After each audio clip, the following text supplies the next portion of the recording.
Olá pessoal, tudo bem com vocês? Bom, estamos aqui no nosso primeiro vídeo do ano, não é mesmo?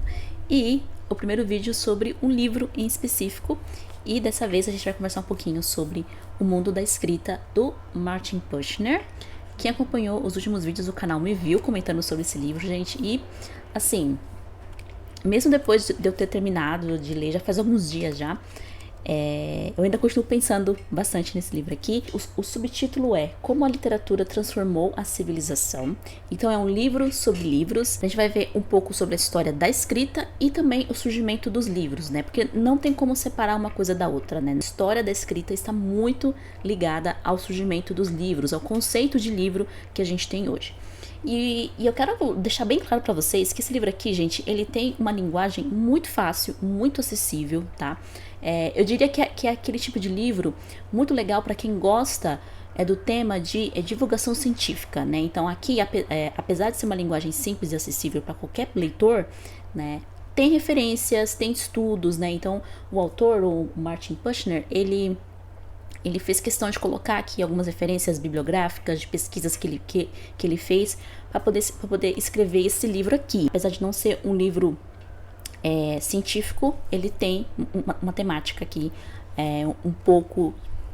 Apesar de não ser um livro necessariamente histórico, um livro acadêmico, tá? Ele tem elementos aqui acadêmicos também, até para ajudar a entender da onde que ele tirou ali as referências para ele escrever. Então, essa é a história da escrita, essa história dos livros. O que você vai encontrar aqui nesse livro, assim, desde o começo? Você vai encontrar uma jornada desde lá da Mesopotâmia, né?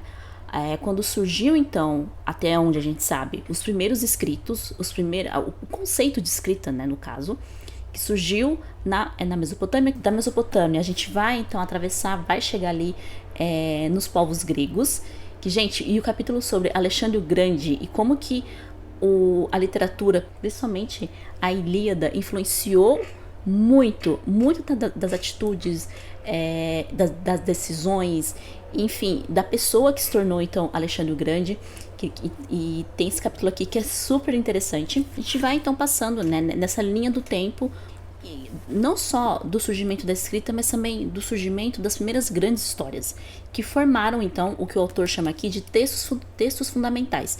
E isso também incluso a Bíblia Sagrada, porque a Bíblia Sagrada, né, principalmente o Antigo Testamento e, posteriormente, o Novo Testamento, se tornou um texto fundamental do cristianismo. Então a gente vai ver também outros textos fundamentais outros textos importantes que foram, por exemplo, a epopeia de Gilgamesh, como que surgiu e como que essa epopeia foi importante no governo de um rei chamado Assurbanipal. Esse capítulo é muito interessante, gente, sobre o governo de Assurbanipal. Ele vai falar também sobre a criação da escritura sagrada, que até então não era um conceito conhecido. Hoje para nós, a gente sabe o que é um texto sagrado, né? A gente sabe o que é o Corão, a gente sabe o que é a Torá, a gente sabe o que é a Bíblia Sagrada que nós usamos aqui, que nós cristãos usamos, mas até esse momento aqui da história, pelo menos de acordo com o autor, ok? Não existia esse conceito de texto sagrado. Alguns argumentam que a Ilíada, para os gregos, era meio que um texto sagrado ali, porque também vai contar um pouco ali sobre os deuses, né? Outros textos mitológicos, né, que a gente chama de mitológicos, para os gregos não eram. Mas, assim, essa questão de texto sagrado, como a gente conhece hoje, vai surgir aqui exatamente com Esdras. Com Esdras ou Esdras? Gente, eu falo Esdras. Não sei se vocês chamam Esdras ou Esdras, eu falo Esdras, tá? Então, com Esdras e... uma parte da história bíblica, gente, que eu confesso pra vocês que eu não me lembrava dessa história de Esdras, que vai contar quando ele estava no exílio e ele queria, né, voltar para Jerusalém, só que ele encontra Jerusalém devastada, né, por outros povos que acabaram se assentando ali, e os hebreus que ficaram ali tinham perdido, né, o contato com a sua religião, né, eles não tinham ali mais referências, né, de ninguém, de como praticar a sua religião, e aí por conta disso eles estavam se paganizando, né? E Esdras então leva de volta, né, de forma escrita, né, os primeiros textos do Antigo Testamento, ok? E aí os hebreus que estavam ali acabam então retomando a sua religião, né, se reconvertendo a sua religião de origem. E aí a gente tem essa ideia, né, de que pela primeira vez um texto literário se torna, ok, de acordo com o autor aqui, para nós católicos a coisa é um pouco mais complicada, um pouco mais complexa, né, do que isso, né, se torna a religião de um livro, ou seja, uma religião é fundada através de um livro. Mas eu achei muito bacana esse conceito porque em linhas gerais, parando para pensar, até faz sentido esse raciocínio dele, não é mesmo? E ele também vai falar sobre 3 figuras, assim, bem interessantes da história, que é Buda, 4 figuras importantes da história que não deixaram nada escrito, mas que os seus seguidores, os seus alunos, acabaram escrevendo sobre eles. Que o primeiro deles foi Buda, depois Confúcio, Sócrates e Jesus Cristo, não é mesmo? Aí, falando sobre o início da literatura, sobre o surgimento da literatura e como que o mundo nunca mais foi o mesmo, lá no final, no último capítulo do livro, o autor vai dizer assim: a atmosfera festiva em Jaipur me fez dar uma última olhada na história da literatura. Ela começou nos férteis vales dos rios da Mesopotâmia e seguiu sua marcha triunfal por todo o mundo. Ao longo do caminho, deixou de ser posse exclusiva de escribas e reis e alcançou um número cada vez maior de leitores e escritores.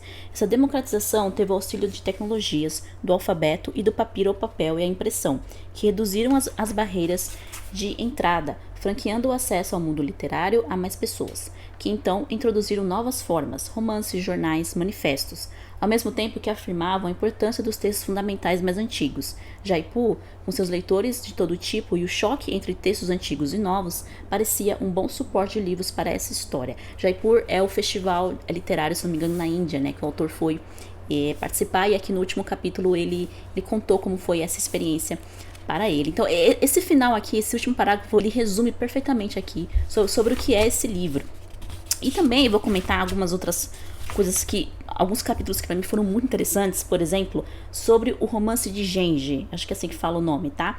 Que é considerado o primeiro romance da história e que foi escrito na China por uma autora desconhecida, uma autora que a gente não sabe até o nome. A gente tem que entender, eu não sei se vocês sabem, mas a ideia de romance, pelo menos até pouco tempo, né? O romance que a gente conhece, ele é muito recente, né? Ele é uma invenção muito recente. Até onde a gente sabe, o romance, o modelo que a gente tem hoje, ele tem um pouco, uns 300 anos só, né? Mas a gente pode dizer que o romance é bem mais antigo do que isso, né? Se a gente considerar que a autora Murasaki escreveu séculos antes o primeiro romance da história. E esse romance de gente, ele é bem interessante porque pela forma como o autor descreve, ele parece ser aqueles novelão, sabe? Cheio de drama, romance e também um retrato, assim, bastante fiel, bastante real e próximo da China imperial. Claro que pelo fato da autora ser mulher e etc, tem toda, né, esse estigma, né, de que ela publicou com o próprio nome, mas havia, né, aquele estigma, aquele preconceito, né, no caso, porque não era uma coisa assim tão comum, né, uma autora se publicar nessa época. E um ponto que o próprio autor vai dizer aqui, que é bem interessante, que o romance, o gênero romance, ele se popularizou principalmente entre as mulheres. Isso é fato, né? Quem lê qualquer romance vitoriano, georgiano, na própria era, eu tenho que falar da Jane Austen, né? Não é possível. Qualquer vídeo da Jane Austen eu tenho que falar. Mas na própria era da Jane Austen, como eu li bastante a respeito desse período, né? O romance, ele acabou democratizando o acesso aos livros, olha aí, porque se tornou uma atividade muito mais simples, muito mais fácil de escrever do que uma poesia, né? Não estou dizendo que mulheres não podem escrever poesia, tá, gente? Pelo amor de Deus, não é isso que eu tô falando. Mas o que eu quero dizer é que, pela forma do romance, ele é mais fácil de aprender a escrever do que uma poesia. Isso é fácil, isso é fato, tá, gente? Não sei de vocês, mas eu já tentei escrever poesia e, assim, é muito difícil, é muito complicado, porque é muita regra, então você tem que ter muita paciência para aprender. Mas escrever um romance, ou até mesmo uma novela, é muito mais fácil, tá? Em forma geral, ok? De forma geral, é muito mais fácil você escrever um romance do que você escrever uma poesia aqui. É por isso que muitas mulheres que talvez não tinham esse acesso, esse conhecimento, né, de como escrever um poema épico, de como escrever uma poesia, acabaram indo pro romance, que ele é mais simples de aprender. E por isso que, principalmente ali no século XVIII, no século XIX, a gente teve uma proliferação muito grande de autoras mulheres, né? Que até hoje nós lemos, né? A própria Jane Austen, as irmãs Brontë, a George Eliot, enfim, uma dezena de autoras que começaram a surgir nesse período justamente com a popularização do romance e uma invenção assim que até hoje ela foi assim essencial para que a gente tenha o livro que a gente conhece, que é A Imprensa de Gutenberg. Até então, aqui o autor vai dizer, gente, que o que a gente conhece hoje, de conhecer o que é o livro, né, esse objeto físico aqui, com capa, com papel, todos tudo bonitinho, a gente teve por muito tempo o uso do papiro, né? Se não me engano, o papiro foi muito usado pelos egípcios e pelos árabes também. Os árabes aprenderam dos egípcios a confeccionar os próprios papiros. Mas o papiro, que a gente sabe, até onde a gente sabe, ele ele tem um material muito frágil, então ele não dura tanto, né? E aí vieram os romanos. Não é bem um livro, é um protótipo de um livro, ok, que parecia mais um folheto, né, que você podia escrever e carregar, né, colocar ali vários papéis ali dentro, né, vários papiros, vamos dizer assim, e ir carregando então esses livretos, até que então, séculos depois, a gente teve o surgimento, que na verdade não foi uma ideia original do Gutenberg, né, já existia a impressão, mas a impressão que era feita era uma coisa muito manual e era em baixa escala, né? Você não tinha como imprimir papel a rodo, como a gente imprime hoje, né? Imprimir livros em alta quantidade, como a gente tem hoje. Então, o grande triunfo da invenção da imprensa de Gutenberg foi fazer com que a gente pudesse, então, ter os livros em alta escala. Que a produção de livros e folhetos, que começou primeiro com folhetos, né? Fosse feita em alta escala. E aí, isso possibilitou, por exemplo, né, que Lutero pudesse então publicar os seus textos, né, e publicar e imprimir os seus textos e sair distribuindo aí para as pessoas lerem, né? Surgiu um conceito de publicação, surgiu o conceito de autoria, ok, que até então não existia, tá? A gente está falando aqui de conceitos totalmente novos, né, e recentes, tá? E também polêmicas de jornal. Olha isso. Coisa que até hoje a gente tem, que é uma coisa super comum, né? Hoje em dia a gente tem mais polêmica em rede social, né? Twitter, Instagram, TikTok, etc, né? Que ele vai falar também sobre a questão da tecnologia nos últimos capítulos, né? Mas, vira e mexe, antigamente, né? Quem é mais velho talvez vai se lembrar que existiam também as colunas de jornais, que opinião é do editor, opinião é do leitor, e aí ficava às vezes um respondendo o outro nas colunas. Gente, isso aí foi invenção, ó. Lá na época, um pouco depois, alguns séculos depois do surgimento da imprensa de Gutenberg, que surgiu então esse conceito de autoria, esse conceito de publicação também. Esse livro ele é muito longo, ele é muito extenso, ele tem muita coisa que a gente pode falar. Eu estou comentando mais os pontos que me chamaram bastante atenção. O capítulo sobre Cervantes, eu achei muito interessante também, que ele vai falar que Cervantes, quando ele vai publicar Don Quixote, né, ele meio que Don Quixote é praticamente uma sátira dos romances de cavalaria, né? Então, e ele tinha tentado publicar outros textos mais assim biográficos, autobiográficos, que não deu muito certo, né? Já Don Quixote foi o primeiro caso que a gente tem na história da literatura, até onde sabemos, de plágio literário. Olha isso, gente. Coisas que a gente conversa hoje em dia, né? O autor plagiou o outro, não sei o que, gente.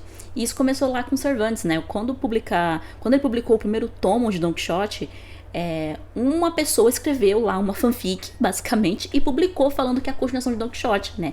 Coisa que deixou o Cervantes pé da vida, gente. E aí ele foi obrigado, então, a escrever uma continuação também de Don Quixote feita por ele mesmo pra, né, tirar de circulação a continuação falsa, a fanfic falsa, não aprovada pelo autor, não é mesmo?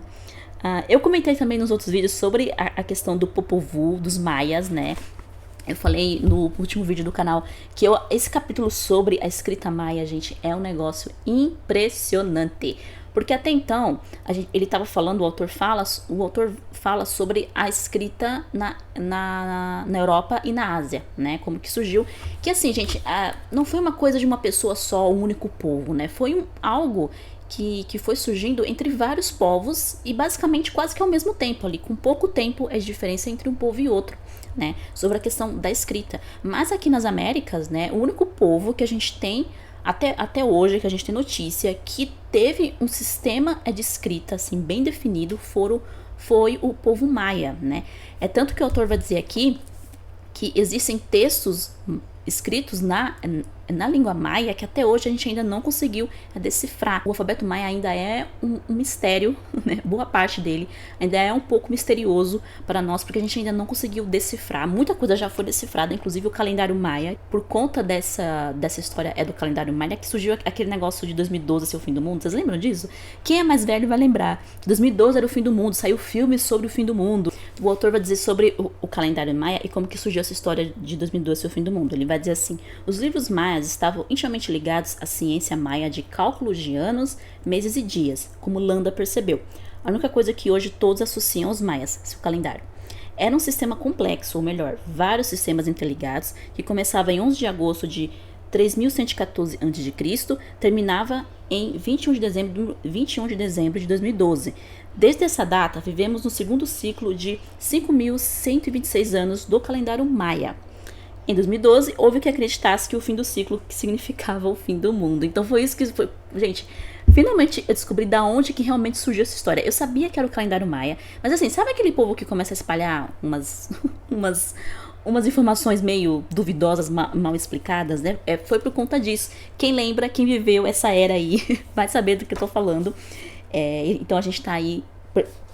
Esse livro foi publicado em 2017, então esse cálculo aqui dos 5.126 anos pode ser que já tenha aumentado, né? Porque esse livro foi publicado já faz um tempinho, né? Mas eles não só inventaram a escrita deles, ok? Eles também inventaram tecnologias de escrita, gente, que eram livros muito parecidos com os livros romanos, né? A forma como os romanos montavam os seus livros, né? Que é aquele pequeno folho lá que eu comentei com vocês no começo do vídeo. Esse capítulo sobre a escrita maia é sensacional, gente. Eu tenho uma fascinação por povos antigos, por civilizações que não existem mais, desde criança. E é uma coisa que eu sempre fiquei muito curiosa. Um capítulo muito interessante também sobre Goethe, a viagem de Goethe na Sicília. Um pouquinho também sobre Benjamin Franklin nos Estados Unidos, né? O Benjamin Franklin também foi um grande empresário de impressão, ele tinha muitas empresas de impressão também. Vai falar sobre o manifesto do Partido Comunista, né? Da publicação desse texto, que é considerado o primeiro texto manifesto da literatura, né? A sua influência pouco tempo depois, né? Ele publicou na época, foi meio flopado, e ele só foi realmente ter uma influência grande aí 70 anos depois que ele foi publicado com a Revolução Russa. E tem um capítulo que é o capítulo sobre a autora Achmatova e o Solzhenitsyn, que pra mim, gente, foi muito interessante. Eu não conhecia essa autora. O Solzhenitsyn eu já conheci de nome, assim, eu sei que ele é um autor russo. E vai falar sobre o tempo que a União Soviética estava no auge e havia, então, uma perseguição ali bem grande aos autores. Principalmente que, no caso, a Achmatova era uma poetisa, né? Considerada ali a maior poeta da Rússia viva na época. E o Stalin conhecia a Achmatova. Eles tinham uma certa, não diria amizade, mas sabe quando você conhece a pessoa, né? E a pessoa, né, gosta de você, gosta do que você escreve. E a Achmatova, ela não foi assim presa, mas o filho dela foi preso várias vezes, né? Ela foi impedida de publicar os seus textos durante anos. Ela escreveu um poema que ela escreveu o poema, depois ela jogou fora o poema para ninguém encontrar aquela poesia falando da Rússia soviética ali da época. Ela fazia com que as suas amigas então decorassem o poema da forma como ela tinha escrito para ele não se perder totalmente, né? Imagina, gente, você ter que decorar a poesia inteira de uma autora incrível como a Achmatova. Nossa, esse capítulo foi muito bom. Acho que foi um dos meus favoritos aqui do livro, junto com o capítulo de Alexandre o Grande e Esdras. Ele vai falar também um pouquinho sobre a epopeia de Sundiata na África Ocidental, que ele fala também que sobre a questão de países novos que foram surgindo, né, após a França, a Inglaterra, vários países deixarem a África, né, e esses países se tornarem independentes, como a Índia também.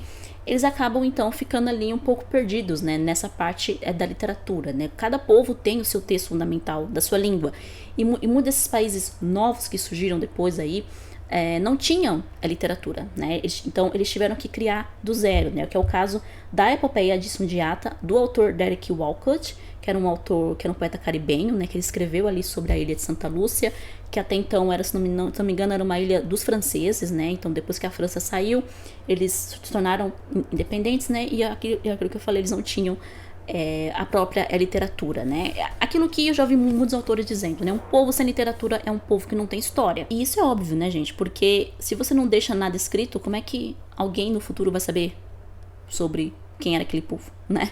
Muitos povos, talvez, que a gente conheça, deixaram pouquíssimas coisas escritas. Então, não tem como saber quem eles foram, né? E aí, por fim, ele encerra falando sobre Harry Potter, né? E o festival de Jaipur, que ele tinha ido no final aqui do último capítulo. Ele falou que gostou muito de Harry Potter. E também ele comenta sobre as novas tecnologias de escrita, que a gente está vivendo agora, talvez uma nova revolução da escrita com o surgimento da internet, com o surgimento do Kindle, com o surgimento das redes sociais, né, que tirou, né, um certo monopólio ali de jornais, de grandes editoras, e hoje qualquer pessoa pode publicar um livro. É muito fácil publicar um livro na Amazon, por exemplo. Qualquer pessoa pode publicar uma coluna de opinião, né? A gente tem várias ferramentas de tipo Medium, a gente tem o Substack, né, que qualquer um ali pode escrever uma coluna de opinião, que antigamente só havia nos jornais. Enfim, houve uma grande democratização do acesso à escrita e do acesso aos livros, que a gente ainda não sabe, né, o que isso vai significar para nós como humanidade no futuro. Como que isso vai mudar a forma como a gente vê os livros, né? Tem uma discussão muito antiga, que desde quando eu comecei nesse mundo literário aqui na internet, sobre que o Kindle vai substituir os livros, que ninguém mais vai comprar livro. E bom, gente, essa previsão é uma grande mentira, né? Porque as pessoas continuam comprando livros, talvez não tanto quanto antigamente, né? Mas a produção de livros vai muito bem, obrigada, né? E tem gente como eu, né? Que nós aqui, que nós somos leitores apaixonados, aficionados, a gente gosta das duas tecnologias. Eu gosto muito tanto do livro físico quanto do Kindle. Eu acho perfeito o Kindle para mim também, principalmente pela praticidade, pela facilidade, né? E ele vai falar, né, que essa questão do texto, dessa rolagem do texto que a gente faz no Kindle, no celular, não é uma invenção nova, né?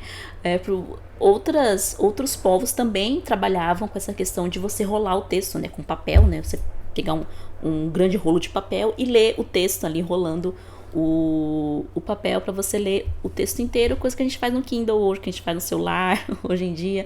Então é uma coisa muito cíclica, né? A história é cíclica, a história não é uma coisa linear, não é algo que só vai, mas muito pelo contrário, né? A história, ela sempre vai e volta, ela tem esse estilo cíclico das coisas. E assim, gente, eu nem preciso falar que eu recomendo muito, tá? Se você é um leitor apaixonado, se você gosta de livros, e eu acredito que você ame livros, porque você não estaria aqui no meu canal, não é mesmo? Eu recomendo muito o mundo da escrita pra você. Tem uma leitura muito gostosa, muito leve, sabe? Assim, sabe aquele livro que eu pegava e lia 50, 100 páginas muito rápido? Eu só não terminei de ler mais rápido por conta do final do ano, né?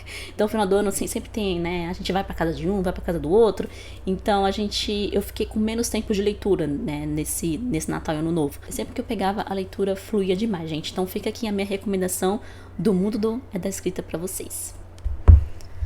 Bom, gente, espero que tenham gostado do vídeo. Eu vejo vocês, então, no próximo vídeo. Um beijo pra vocês e até mais.